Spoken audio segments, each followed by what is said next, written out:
Israel സൈന്യത്തെ പിടിച്ചുകുലുക്കിക്കൊണ്ട് Palestine തടവുകാരെ സൈനികർ ലൈംഗികമായി പീഡിപ്പിക്കുന്നതിന്റെ വീഡിയോ ചോർന്ന സംഭവത്തിൽ ഇസ്രായേൽ സൈന്യത്തിന്റെ chief legal officer major general Yifat Tomer രാജിവെച്ചത് അന്താരാഷ്ട്ര തലത്തിൽ വലിയ ശ്രദ്ധ നേടിയിരിക്കുകയാണ്.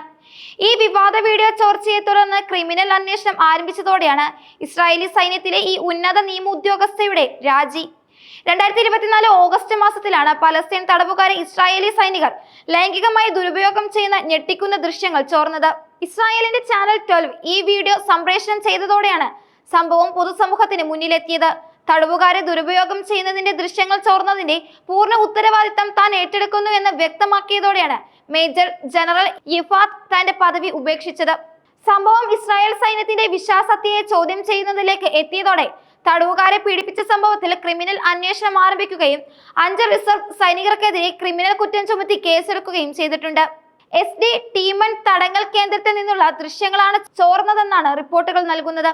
വീഡിയോ ചോർന്നതിന്റെ കാരണങ്ങളെ കുറിച്ച് പോലീസ് ക്രിമിനൽ അന്വേഷണം ആരംഭിച്ചതിന് പിന്നാലെ സൈനിക അഡ്വക്കേറ്റ് ജനറൽ മേജർ യിഫാത്ത് നിർബന്ധിത അവധിയിലായിരുന്നു. ഇതിനുശേഷമാണ് രാജ്യപ്രഖ്യാപനം നടന്നത്. ഈ സംഭവത്തിൽ സൈനികർക്കെതിരെ ക്രിമിനൽ കേസെടുക്കുന്നതിനെ വലതുപക്ഷ രാഷ്ട്രീയ നേതാക്കളും ചില വിഭാഗങ്ങളും ശക്തമായി അപലപിച്ച് രംഗത്തെത്തി. തടവുകാരെ ദുരുപയോഗം ചെയ്യുന്ന വീഡിയോയും റിപ്പോർട്ടുകളും കെട്ടിച്ചമച്ചതാണെന്നും സൈന്യത്തെ അപകീർത്തിപ്പെടുത്താനുള്ള ശ്രമങ്ങളുടെ ഭാഗമാണെന്നും അവർ വാദിച്ചു.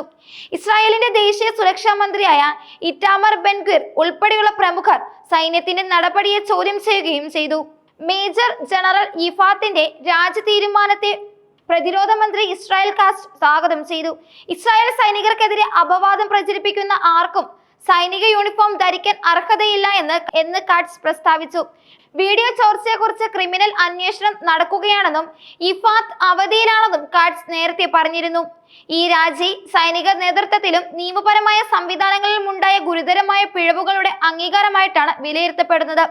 പോലീസ് മന്ത്രി ഇറ്റാമർ ബെൻഗ്വിറും രാജിയെ സ്വാഗതം ചെയ്യുകയും കൂടുതൽ നിയമധാരികളെ കുറിച്ച് അന്വേഷണം നടത്തണമെന്ന് ആവശ്യപ്പെടുകയും ചെയ്തു.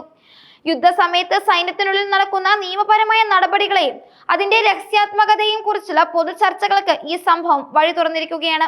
പാലസ്തീൻ തടവുകാരെ ഇസ്രായേൽ തടങ്കൽ കേന്ദ്രങ്ങളിൽ ഗുരുതരമായി പീഡിപ്പിക്കുന്നതായി വിവിധ മനുഷ്യാവകാശ സംഘടനകൾ നേരത്തെ തന്നെ റിപ്പോർട്ട് ചെയ്തിരുന്നു. വെടിനിർത്തൽ കരാറിന്റെ ഭാഗമായി ഇസ്രായേൽ മോചിപ്പിച്ച ചില ഫലസ്തീൻ തടവുകാരുടെ ശരീരത്തിൽ സൈന്യത്തിന്റെ കൊടും ക്രൂരതയുടെ വ്യക്തമായ തെളിവുകൾ കണ്ടതായും റിപ്പോർട്ടുകൾ ഉണ്ടായിരുന്നു. ഈ പീഡന ആരോപണങ്ങൾക്ക് ആക്കം കൂട്ടുന്നതാണ് ഇപ്പോൾ ചോർന്ന വീഡിയോ ദൃശ്യങ്ങൾ. ഈ വീഡിയോ ഇസ്രായേൽ സൈന്യം മനുഷ്യാവകാശ ലംഘനങ്ങൾ നടത്തുന്നു എന്ന ആരോപണങ്ങൾക്ക് അന്താരാഷ്ട്ര തലത്തിൽ കൂടുതൽ ശക്തി നൽകിയിരിക്കുകയാണ്. ലൈംഗിക പീഡന ദൃശ്യങ്ങൾ ചോർന്നതും അതിനെ തുടർന്ന് ഉന്നത ഉദ്യോഗസ്ഥ രാജിവെച്ചതും ഇസ്രായേലിന്റെ സൈനിക നിയമ സംവിധാനങ്ങൾ നേരിടുന്ന വെല്ലുവിളികൾ എത്രത്തോളം ഉണ്ടെന്ന് വ്യക്തമാക്കുന്നു. അന്വേഷണം പുരോഗമിക്കുമ്പോൾ സൈനികർക്കെതിരായ നടപടികൾക്കെതിരെ രാഷ്ട്രീയ പ്രതിഷേധങ്ങൾ ശക്തമാകുന്ന സാധ്യതകളുണ്ട്. ഈ സംഭവം ഇസ്രായേൽ പാലസ്തീൻ സംഘർഷ മേഖലയിൽ മാത്രമല്ല അന്താരാഷ്ട്ര നീതിന്യായ വേദികളിലും വലിയ പ്രത്യാഘാതങ്ങൾ സൃഷ്ടിച്ചേക്കാം.